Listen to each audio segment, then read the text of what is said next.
Hello everyone, this video is about one-dimensional array. Let's start off by declaring the array of type double. So to indicate that this is an array, we put square brackets just like we do in Java. And I'm going to give the name double array. To create the object of the array, it's going to be new double. Again, it's a square bracket, but one thing we need to do is to specify the size. Let's say I want it to be 5 elements. Next, let's assign the values to the array we've just created.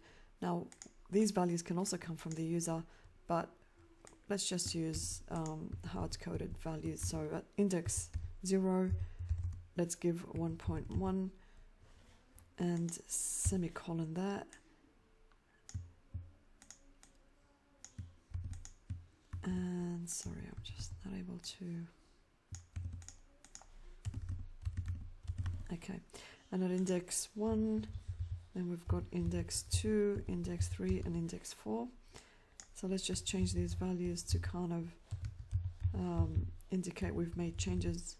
So that will hold 3.3. At index 3, we've got 4.4. And at index 5, we've got 5.5. Sorry, index 4, 5.5. Now let's get the length of the array. To get the length of the array, we can access the length property of the array. This returns an integer which we need to store back into an integer value. So array length is going to be the name of my I've spelt it wrong. Yep, of my variable that will hold the integer value, which will be equal to 5 because we've got 5 elements in our array. Now let's loop through the array to display its content. So using the for loop, we'll start from 0. So let's declare a variable called counter, and then when counter is less than the array length, then we will stop and incrementing 1 at each round. And now what we want to do is we want to display the values. So to do that, we will use the array. And at index, so we don't know what index we want to print, we can just use the counter.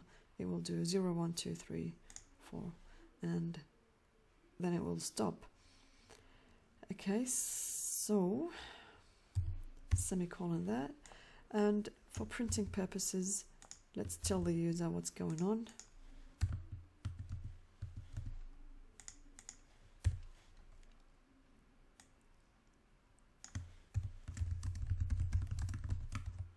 The elements are. Let's give it a save and .NET run that one. Okay, so the elements are, so I've got all my values displayed: 1.1, 2.1, 2.2, 3.3, 4.4, and 5.5. So that's just a short video on 1D array. I'll be making more videos about different dimensions in the coming videos and future ones. Thank you so much.